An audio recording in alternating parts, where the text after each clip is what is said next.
We get live right now, man. It's going down. Excited for the season. You know, we coming off a playoff win. I mean, you know, we had a couple wins.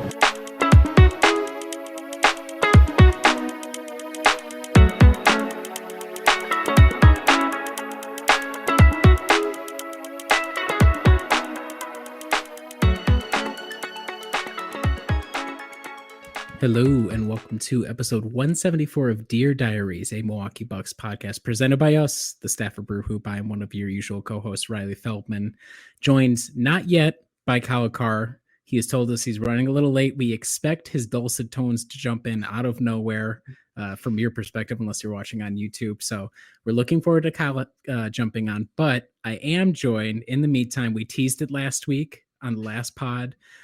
He's the media member sweeping the nation coast to coast, mostly north to south rather than east to west.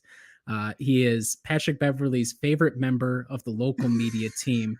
It's Jackson Gross. Jackson, thanks for joining. And how are you doing tonight? I'm doing great, especially after that intro. That was incredible work. Yeah, I'm doing really good. It was incredible being at All-Star Weekend. We'll get more into that in a little bit, but had an amazing time there. The only thing that's kind of harshing my mellow right now is I just started to watch the new Avatar Last Airbender show on Netflix, and I got about 20 minutes. Our family got like 20 minutes into it, and it was awful. Like not even close to the source material of the show. Like plot points changed with like no reason why they should have been changed. A lot darker and grittier than the original show. So I'm a little disappointed with that. But other than that, things are good here at Casa de la Gross. Would you say that you and your family, are you Avatar Last Airbender respecters or enjoyers? Because I'm a respecter, not necessarily an enjoyer, so I wouldn't know the lore as deeply. But where would you say you guys are there? We are diehard enjoyers. We have probably watched the show like probably over 50 times since it originally came out. Okay. DVD set, opera pillow cover, whatever. Yeah, we are diehard enjoyers. Well, I'm really sorry then that the live action crossover, perhaps unsurprisingly, is probably not going to be able to carry the weight that the original series was able to put together. But we were so excited because like after the M. Night Shyamalan movie was like awful and like mispronounced characters' names, like the bar was low for live action, and like it couldn't even just like get over it a little bit. So, but yeah, otherwise everything's good. How are you doing, Riley? I'm doing well.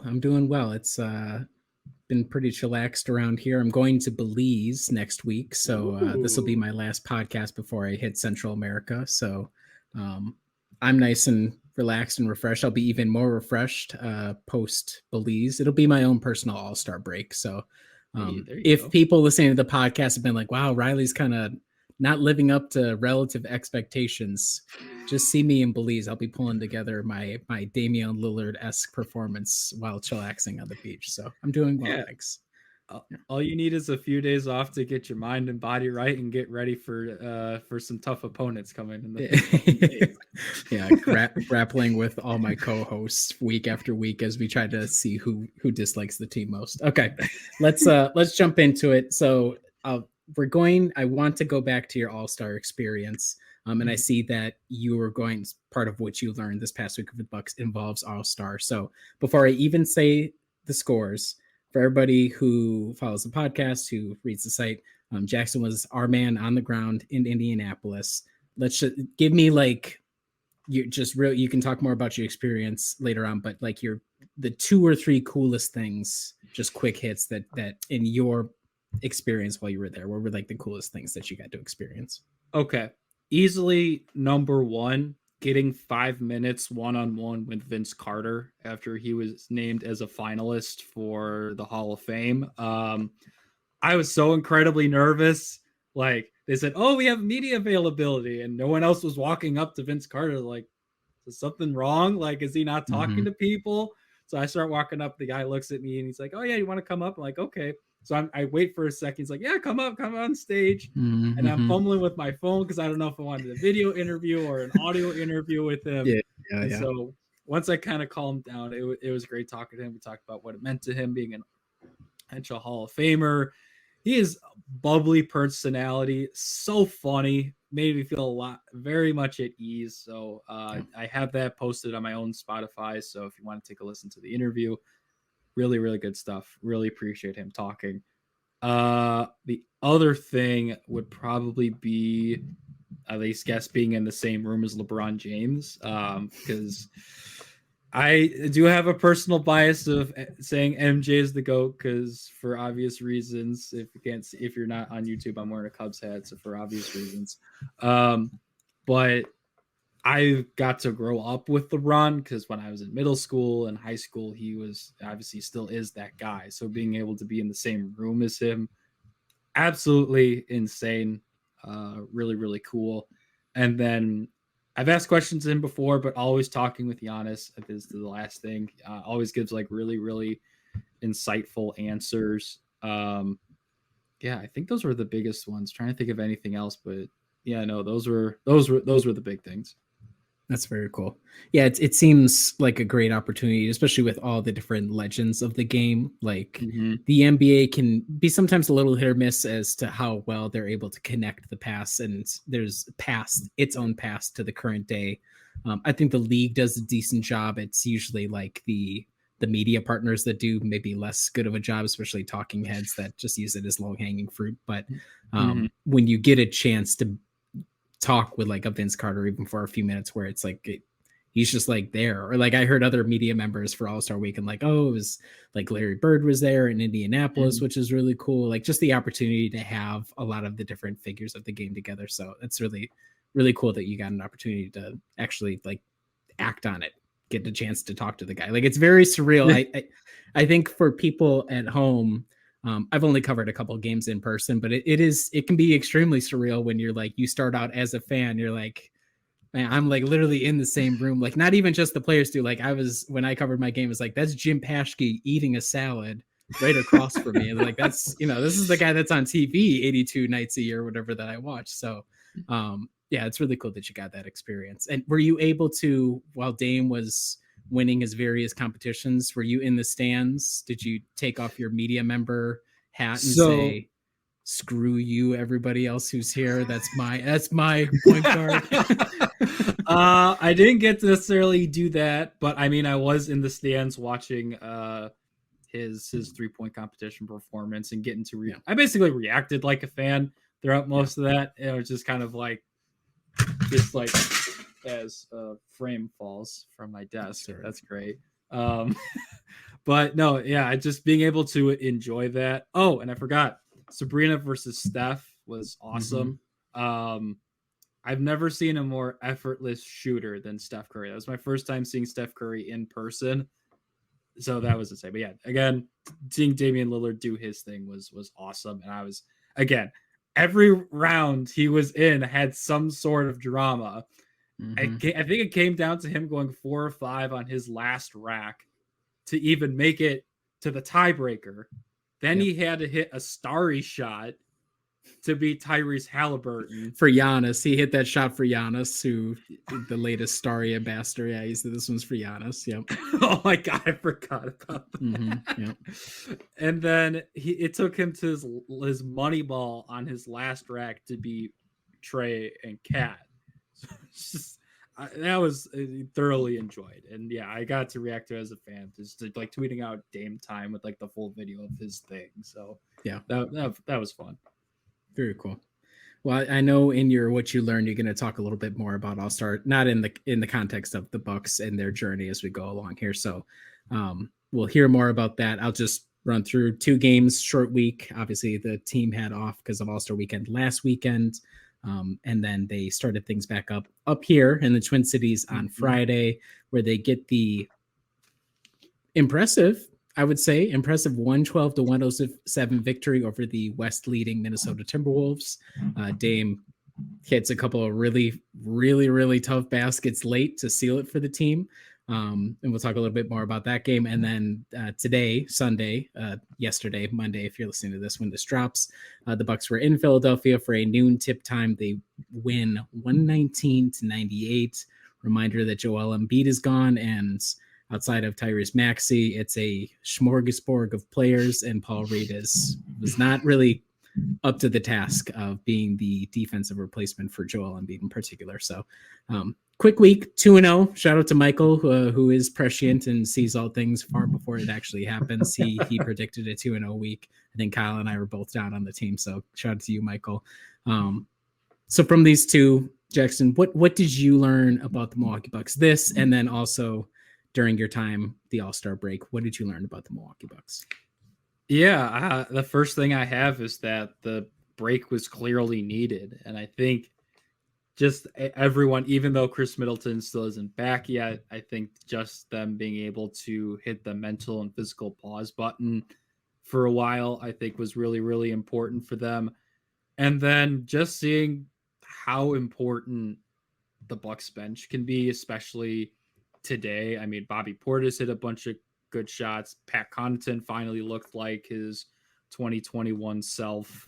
Yeah, all the role players really contribute. Malik Beasley has easily been the best role player for the Bucks this year, which I did not have on my 2023-2024 bingo card of having a vet minimum guy as the best player out of the bench or the role player squad. So really, really like what I've seen out of him this year, even though he stunk it up in the 3-point competition and got last.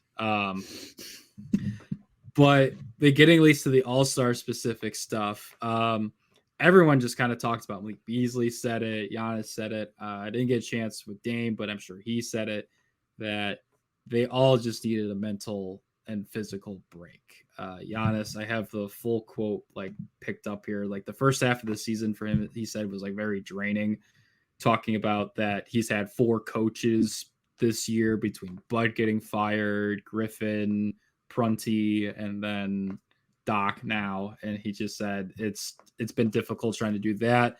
And he talked about how basically shoot rounds are practices now. Instead of just kind of like doing whatever they want to do to get ready for a game, they have to run practices because they're still installing everything that Doc Rivers wants to do as a coach. So it's the fact that they were able to have off, what was it, like 6 or 7 days, whatever it was between games, was massive for them. And I think they all believe they can make a championship run. I think that was like the specific quote Malik Beasley had, that we believe we can come back and have a championship run. So yeah, I think that was the biggest thing. And just shout out, hopefully Doc Rivers gets a permanent house soon, because he's had the job for 3 weeks, been in Milwaukee for 4 days, and still doesn't have a permanent place to live. He's still living out of a hotel, watching film.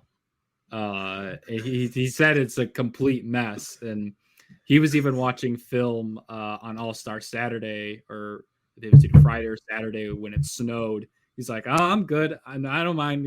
I wasn't gonna go anywhere anyways." So he just stayed in his hotel room and just watched film. So shout out to Doc for getting some break time as well. The hashtag find Doc a home. Let's go. Let's get the hashtag started. Let's be the change we want to see in the world for Doc, especially. Let's get the GoFundMe going for him. Yeah, that will surely continue to win more and more people over to Doc's side. I see that Kyle Carr joined. I'll throw to Kyle here in a minute. So just to follow up on Jackson's point, like what had we said for about, what has it been, like 3 weeks? Like you said, Jackson, 3 weeks since Doc. Get to the All-Star break. Let the guys have a chance to reset, recharge, and more importantly, give them a chance to practice. Each time the Bucks have said out loud that they had a practice session, they've gone on to win. Now they went 3-7 in the initial span of Doc's tenure, so not a lot of practice time. The results bore that out. But the thing that jumped out to me, the first 2 games here, is how much more fluid, and I'll talk about the defense more in my point, the thing that I learned, but just how much more effortless a lot of the switches in particular and the perimeter defensive play looks. And I think that has a lot to do with the opportunity that the players have had with Doc Rivers and his staff to sit in and say, here's how you're going to communicate on the floor. And this is going to function like relatively well. Nobody here is going to say that Dame or Beasley have suddenly become perimeter stoppers, because they aren't. And Patrick Beverly, I'm gonna mess up his name, Pat Bev, let's just say that for now.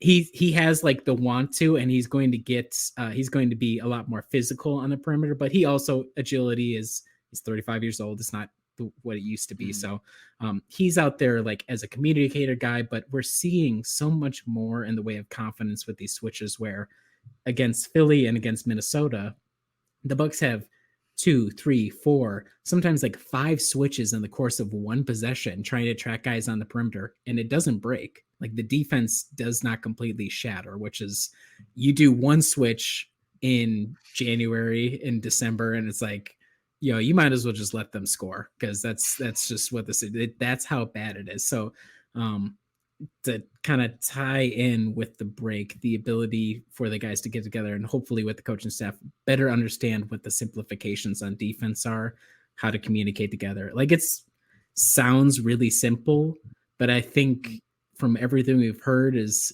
nothing was simple prior to this. So even those small changes can kind of add up even without massive personnel changes. So all that together, I'm going to throw to you, Kyle. Kyle, thoughts on the Milwaukee Bucks getting a chance to reset at the All-Star break? That was Jackson's wider point. It was necessary, and they're taking advantage of it. Yeah, they definitely have shown they've looked really good in the 2 games. And I mean, 2 good wins on the road. Granted, yes, Philly was without Joel Embiid, so not at a full strength Philadelphia, but still a quality Philly team that still beat Cleveland a couple days ago, and then obviously being in Minnesota. And I think the biggest thing is, it looked like they did need the rest. They did kind of need just the mental restart that was there. And it was especially noticeable with we've talked about the transition defense and how much better that is. And it was even more apparent for me to watch in Minnesota. It was like they were getting back.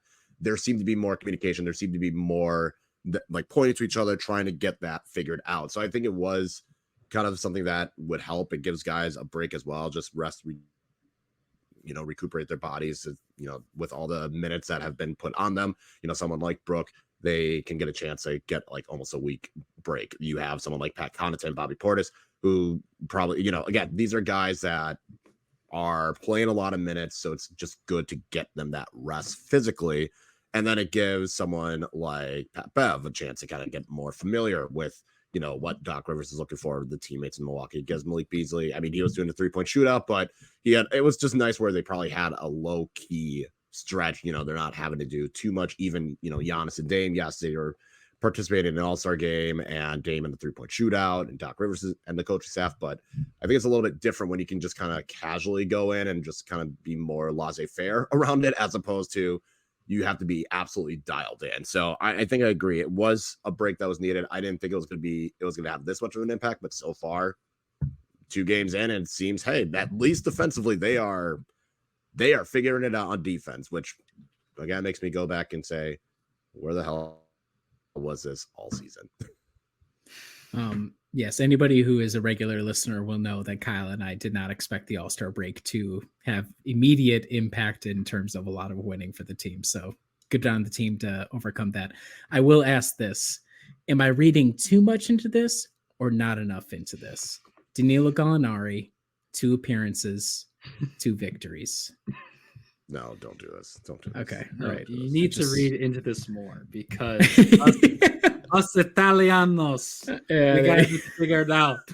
We got to figure it out over here. That's why we know winning. You got to get the Italian boys. We're gonna have Jackson be the ambassador that will get Danilo on the podcast on Dear Diaries, because I'm sure he will find that extremely charming. Jackson's impression of Italian Americans. So if I get to cover another game and I get to talk to him, I'm at least gonna ask him like how he is in Italian, because I did take 3 years of Italian in high school. So okay, cool. There we go. Right. It's versatile. And there's literally Anybody have any Danilo thoughts? Let's just give a shout out here. I don't. Did we mention that we signed him last week, Kyle? No, we literally bypassed. I said, "Is this worth talking about?" And we said no. Okay, so in lieu of that, since he's actually played for the Bucks, I mean, I think it was like less than 5 minutes against the Timberwolves and like 9 minutes against the Sixers. Mhm. Not even thoughts about Gallinari like in his performances because he hasn't scored a point yet. Thoughts about his signing, his fit on the roster, anything? I put it in the chat during the T-Wolves game. He's handsome, but he just plays slow. Like he just he was just very slow, and it was both in reactions, just his movement. And I was in the Timberwolves game, and I was just like, what are we doing? Like, I'm not seeing the appeal here. I'm not seeing the value. And then because we're not playing AJ Green, it's like, I don't understand it. So I'm not bought in. Though I did say I'll compromise and we can give him some of Beasley's minutes, because at that point, Malik Beasley was not doing anything in that Timberwolves game. And then I'm pretty sure like 2 minutes later is when he started just hitting every three possible in the third quarter. So maybe me saying that was encouragement, but I don't know. Not really overly impressed. He just looks slow. Yeah, I think that's kind of what you're expecting, though, with Gallo. You're not expecting him to be the fleet-footed Denver or New York Knicks Gallo at his age anymore. He's going to be, he just turned 35 in August. So, I mean, he had 3 assists today against the Sixers. So that was a nice little change instead of a steal and 2 fouls against the Timberwolves. But yeah, I think in spots where you just need to open the floor a little bit more, and have him out there with Bobby and basically play 5 out if you want.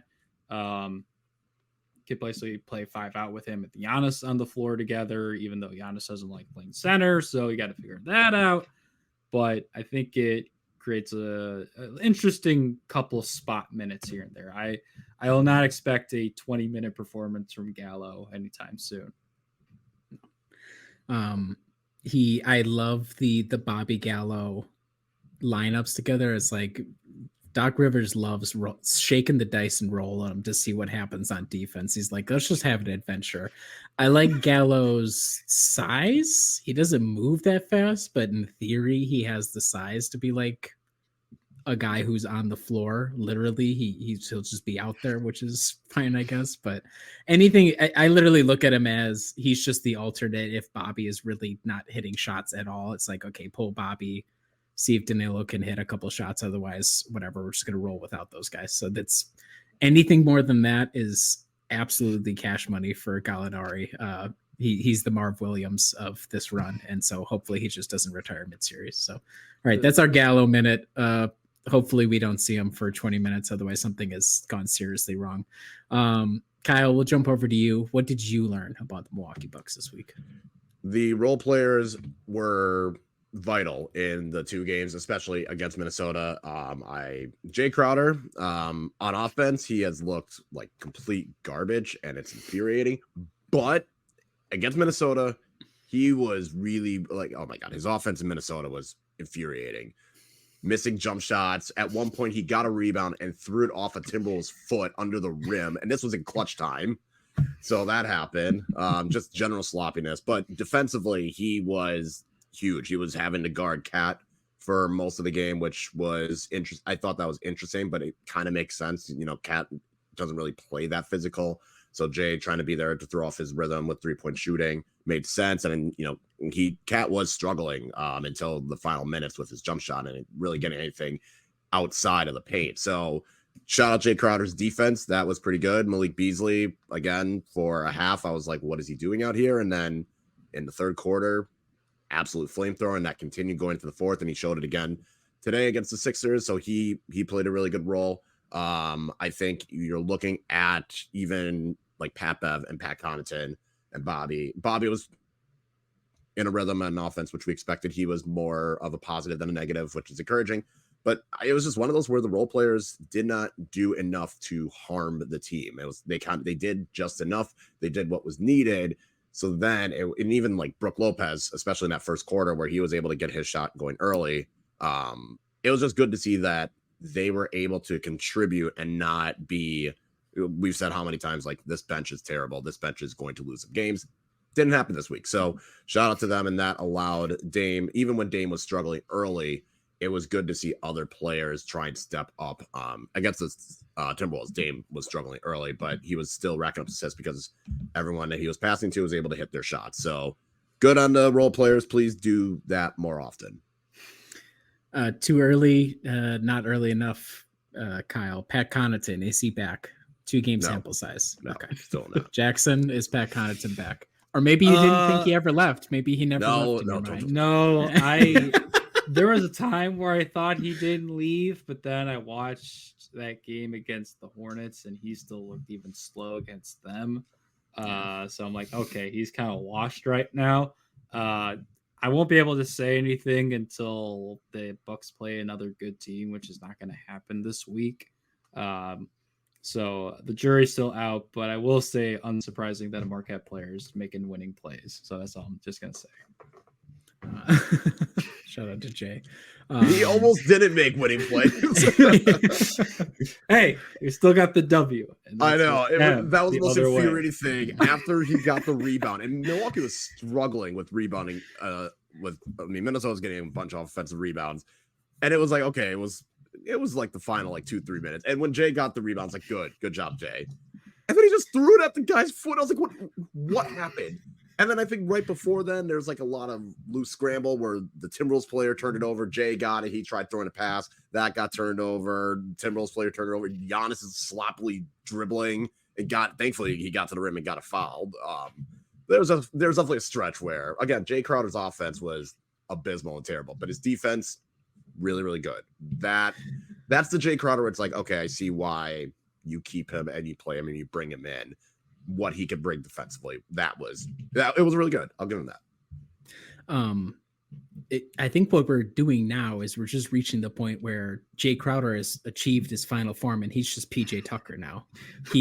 You expect literally nothing on offense, and he had a couple of moments in the Sixers game today where he had a good cut and got a good pass driving to the rim, and he kind of blew it at point blank range, which, that happens, but it happens to Jay more often than not, because I think Jay can hit the occasional three. I'm not going to say it's not like a total lost cause, whereas unless PJ's shooting from the corner, he better not hoist the ball at all, but it's relatively close. But the defense, like Kyle said, seems to have taken a step forward. He's out there to essentially spot Giannis a couple of minutes, and especially when Brook is not on the floor, he just spots as the I'll handle whoever the big is on defense. And he's rebounding too, which is maybe an obvious skill to have, but we've had in the past a lot of backup bigs or kind of guys off the bench where Bobby is the guy who bats the ball out like he's playing volleyball. Brook is the guy who bodies other players up, and Giannis tries to hoover up a lot of it. It helps having another guy out there who can pretty consistently at least fight and scrap for rebounds. So shout out to you, Jay Crowder. Pat Connaughton, Jackson's exactly right. We can't say he's back until we've seen against a good team, which Jackson is tipping his hand a little bit, is not going to be this week of basketball per se, but a couple of crafty moments. If Adam was on the podcast, he'd probably be saying he might be having Pat back in the 8-man lineup. So, it's Pat's coming back to life. A couple of sneaky little plays on offense, which I didn't mind. He had a block on the perimeter. When was the last time we saw Pat get a block on a 3-point shot? It has to have been easily almost a calendar year, right? So Pat back, or Bobby when he's making shots. It's literally all Bobby has to do, and you say he's great, and if he's not making them, then you're like, wow, he could not be a worse player for us on the floor. Pat Bev doesn't have to do a whole heck of a lot. So I think that Kyle is correct that the bench has looked better, and you don't need a whole heck of a lot. But what was frustrating was in that 3-7 run, even a whole heck of a lot or not a whole heck of a lot was way too much for the bench as it was constructed then to even give you. It's like, man, we are dying every single time, unless it's Bobby, and Bobby was not shooting super well. there's literally nobody's going to do anything for us. So shout out to the bench. Doing a little bit does matter, and that's how the Bucks have played for a long time. Where in the playoffs, just a little bit from the bench. That's all you need. Everybody else can take care of it. Any other thoughts on the Bucks bench or on Kyle's point? Yeah, I just think shout out to Pat Connaughton for having the best plus minus out of anyone on the bench against the Sixers. He had +8, and Pat Beverly was a -15. So there we go. The duality of man. Duality of Pats. Okay, I'll run into my points here real quick. So famously, everybody has proclaimed after the Sixers victory, as they should, that the team in the 15 games since Adrian Griffin's unceremonious canning has the 6th best defensive rating in the league in that 15-game stretch, a 111.8 defensive rating. If that was extrapolated over the entire season, right now that would be the 4th best mark. For context sake, the Bucks have essentially been trolling around with the 18th to 21st best defense all season. So over what I would say is now 15 games, not a super small sample size, like 15 is a pretty decent sample. Defense looks a lot better. Already talked when talking about Jackson's point. I think the simplifications have helped out a lot. I actually thought after criticizing the shit out of Brook last week that he had one of his better defensive weeks. I've liked a lot of what I've seen from him, facing guys up, playing on the perimeter, knowing when to, even in switches, he's looked decent. So shout out to Brook, who again is the anchor, and it helps him that guys are not getting completely blown by on the perimeter time after time after time. So I want to shout out the defense, and you guys can jump on that in a minute. But I do want to say, because I think you guys can probably hopefully help explain why this is. I didn't realize, or I didn't understand Doc Rivers' game in that I did not realize how many people really hate Doc. Like, I know Kyle was not happy about Doc coming, but it seems like in the past week with All-Star, with the lead up to it, JJ Redick went off the deep end. Then Draymond Green jumped in, and then like Pat Bev was like, I fucking hate all these guys. Doc Rivers is the best. And then Doc was on Sirius XM, like the NBA channel, and said, I did not watch the full interview, so I out of context quote, but he was like, when Bucks ownership called Doc, he said, I don't understand why you're doing this. So it was just like this parade. So can somebody explain to me why everybody really dislikes Doc Rivers? I mean, okay, if you're a former player and you thought he was a hard ass or didn't like you or something, I get it. Everybody's biased, no big deal. Is it just like being a coach that doesn't win a lot of titles, but quote, has the greatest teams of like greatest collections of talent of all time? Is that why there's so much antipathy, or what? How would you guys diagnose the Doc Rivers thing? Because I didn't understand the depth of the dislike up until like this past week or two, really.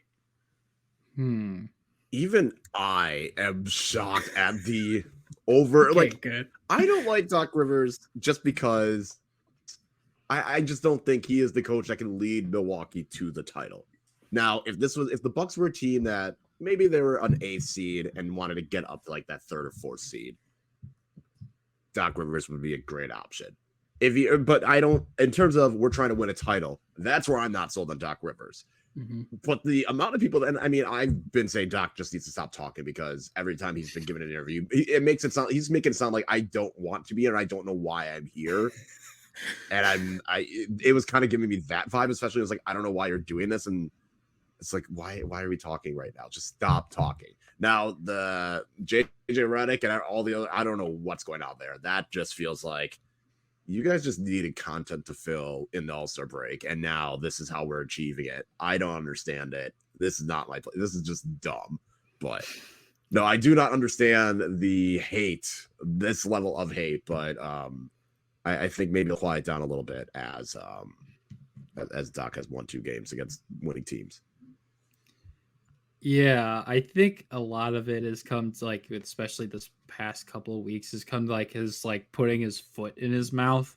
Like, even this from my article of like quotes from like All-Star Weekend, this is what he said about getting the job in the first place. He's like, it was going to be hard regardless, but taking a job when you're about to go on a road trip, the hardest road trip of the season, it's not the smartest decision.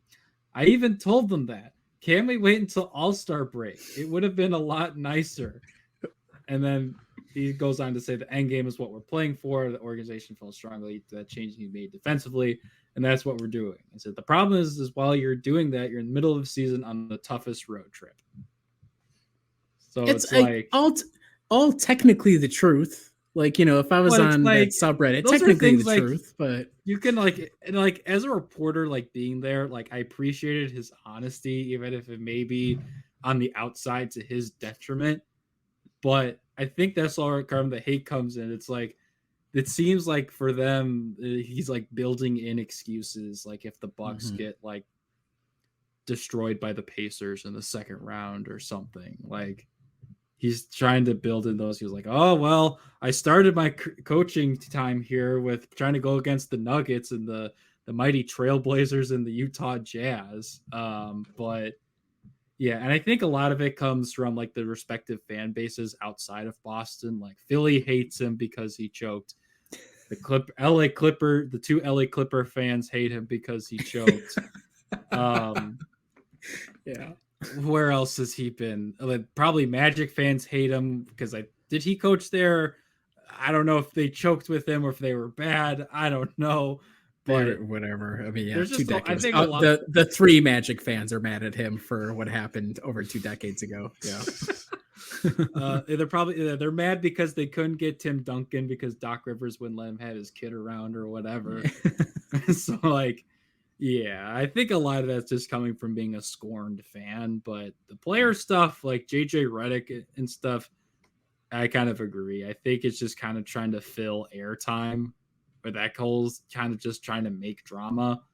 And I like that like JJ Redick complained about the fact that he got more attention for trashing his former coach than like saying like how good Zion is like in a pick and roll as the ball handler. Like, dude, you are benefiting from the system. You're part of the reason it's like this.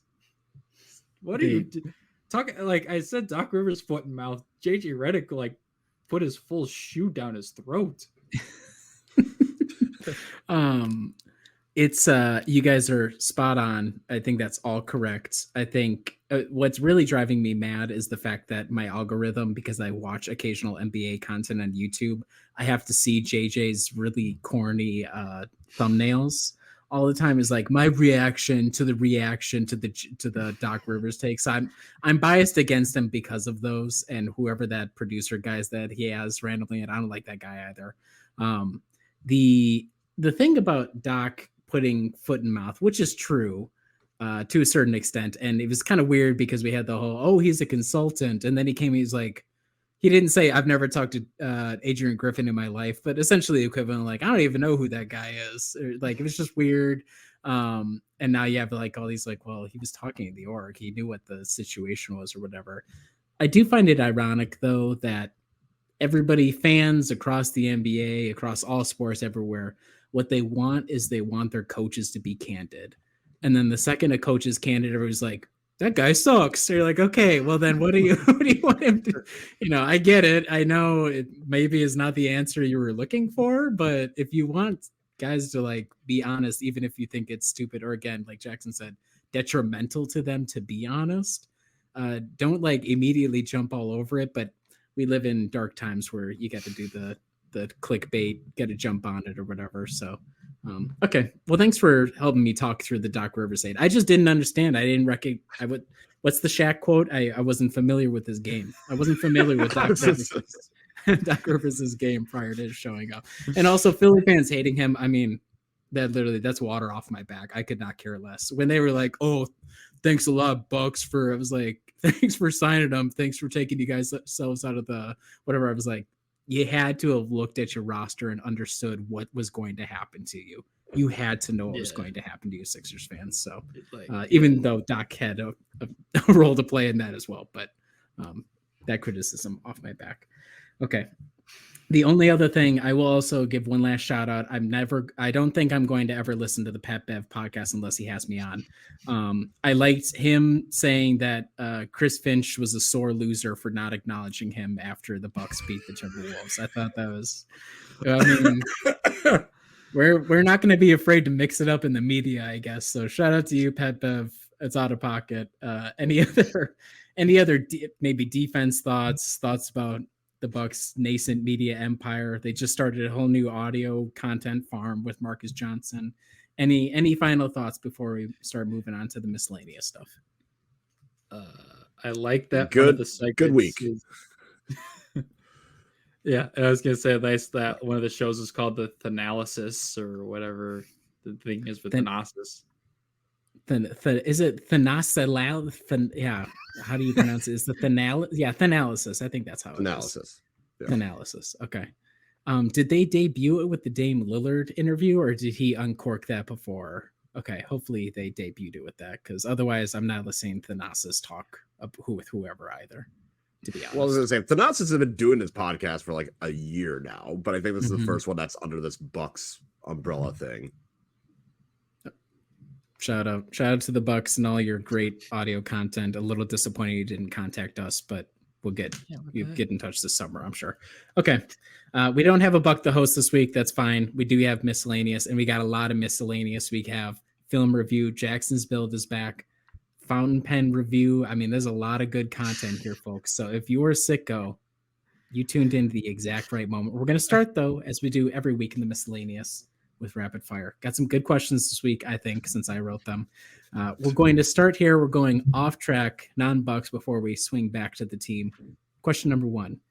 What is your spice tolerance like? Do you like spicy food? Do you not like it? I'm not saying you need to eat like a hot food challenge, but do you enjoy spice in your food? Yes or no? I like it if it's for the purpose of like actually adding like flavor. Like I'm not a fan of like, I remember like Buffalo Wild Wings having like that blazing challenge where it's like it's just hot and spicy to be hot. Like it's not actually beneficial. So I can tolerate. I have a pretty high tolerance with spices, but I don't like the let's just make it really really hot and miserable for you. Okay. Yeah, I would say I'm somewhere in the middle ground. I'm not like my dad, who used to be able to put like Tabasco sauce in his coffee. But What?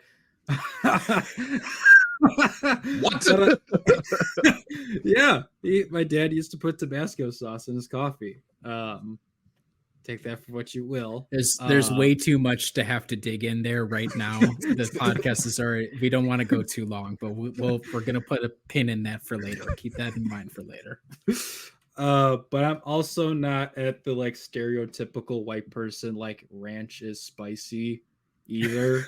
But I would say you typically I could handle like mild or medium salsa, like anything like hotter than that. Like, and I agree with Kyle, like, I don't want something hot just for the sake of hot. Like, I don't want like spicy bread just for it to be spicy.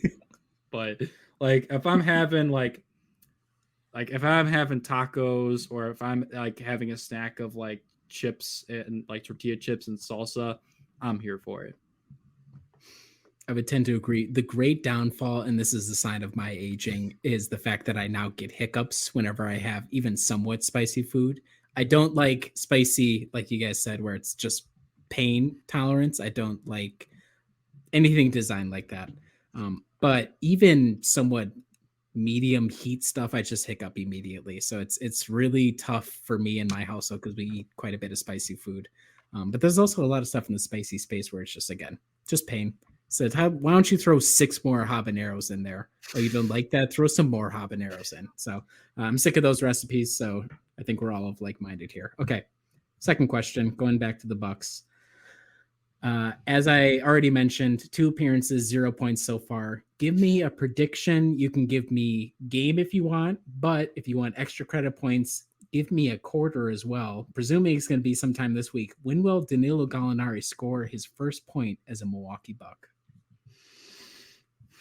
I'm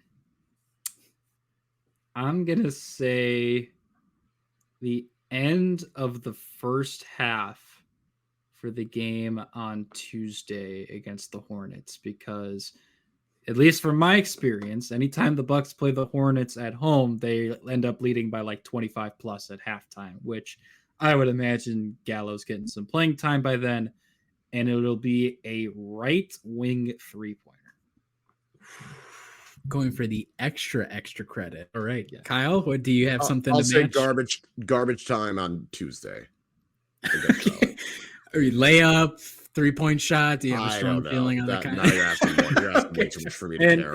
And when is this garbage time taking place? Because against the Hornets, it could be like halfway through the first quarter. It'll be like early fourth quarter garbage time. Okay. Yeah. I'm gonna say, let's say early second quarter nondescript layup. That's what I think is good. Like blown defensive coverage. It'll be like, oh, he happens to be there. He's in the spot. He gets a layup. So I think we're all feeling pretty good about the Hornets game. But Yeah, I am going to tack on one quick thing. I think he gets a dunk against the Bulls on Friday. he's talking about turning back the clock. Okay, all right. Hey, it'll be wide open in the paint, and he'll just kind of do a little jump.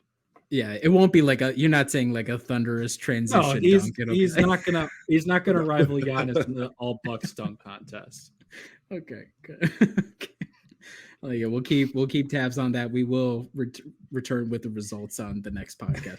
Okay, it's the debate that has torn apart a nation for decades now. At this point, a nation, a world. Coke or Pepsi? Coke. Yeah, I gotta go Coke. I have never had a Pepsi in my life, but what? Yeah. Whoa. No, and I haven't really ever had a Coke. I am a Sprite and root beer connoisseur. So okay, you're a lemon lime enjoyer. Are you a Starry enjoyer, or is it I am a heavy Starry enjoyer? I had my first taste when I was at the Big East tournament last year at Madison Square Garden because they sponsor it. So I was very happy to see Starry at All-Star Weekend. I think I had at least 4 cans of Starry while I was there. So if not more. You made it sound you were glad to see Starry there, like they were an old friend you hadn't seen in a while. Like, oh, it's so nice. Hey, seriously, I hadn't seen it probably since I was at the Big East tournament. So it'd been a year since I've seen my old friend Starry. I am also a Coke guy. I think I've seen people do the Coke Pepsi test and they have failed it, so I'm not going to pretend like I would be able to pass that test, but I prefer Coke. Follow-up question, and this is stupider: Gatorade or Powerade? Gatorade. Powerade. Okay. Like I have nothing against Powerade. Like Yeah. I will happily take and drink it, but if I had one, if I both set in front of me, I'll more than likely grab Gatorade. Yeah. Although Powerade, top tier. I always recognized Powerade as like they were fighting against the machine, right? So like it's kind of punk to be into Powerade. That's the way I've always looked at it. Okay, final question this week. Back to the Bucks. How much growth / maturity does it show that John Horst, GM of the Milwaukee Bucks, did not sign Austin Rivers as a free agent leading up to and past the deadline? A lot of growth, a little growth, not at all. How do we feel about that? I'd probably say, I don't know if there's much growth there. I mean, like, honestly, like, I think he's like grown up enough from the past. Like he's willing to make tough decisions and not always be like the most popular, like potentially throwing a Bobby Portis for Grant Williams. I think like they would have rioted outside of Pfizer Forum if that happened. So being even willing to entertain that idea, I think shows more growth than not signing Austin Rivers. And I think they kind of filled that quota with bringing in Patrick Beverley. He's kind of like Doc Rivers' surrogate son at this point. So, he filled the quota with a good player for what they needed without actually citing Austin Rivers. Yeah. Okay. Good take. All right. Yeah, sensational take. Kyle, do you think it shows growth? I will not say I agree. It does not show growth. I think he also maybe like minuscule because I think he saw, the last time I brought a family member, it was Robin Lopez, and that did not work. So we're not doing that again. So maybe like 0.01% growth, but otherwise, no. to me, it shows that Doc Rivers is god awful in negotiations. Brooke Lopez could force the team to sign his own brother to come back, and Doc Rivers couldn't get his kid another guaranteed contract. Come on, Doc. Though I've always confused because it's like, oh, Doc and Austin have a strained relationship, and then Austin was on ESPN going in on JJ Redick. I was like, how much is a bit? How much is real? So it's probably for the best that Austin gets to analyze from a distance. So shout out to you, John Horst, avoiding the Nepo hire, even though, as Jackson said, you did acquire surrogate son, Pat Bev, in the meantime. Okay, that's all I had for rapid fire. I will jealously just move right on to my fountain pen segment since it's in the outline next. So this week we're going back to Jacques Herbin, which is a French ink purveyor. Blue Ocean. I don't know any French, so I'm just saying it like I think a French person would. Blue Ocean ink. We'll see if you guys probably won't be able to see. Probably not. Ooh, it's I a can see a dark little bit blue. of blue. I can read it. There's Yeah. blue, and the thing that's special about this, like a lot of the Jacques Herbin, it's called J. Herbin, I believe is the other name of the brand. It's got glitter in it. So when you put it down and when you have the light, which I can't really do a play here, but it comes with a gold glitter. So blue and golds, I know those are colors that are close to somebody's heart on the podcast here. It looks really good. It's a deep blue. Like when you think of ocean blue, you could think of like a tropical, like kind of like an aquamarine almost, but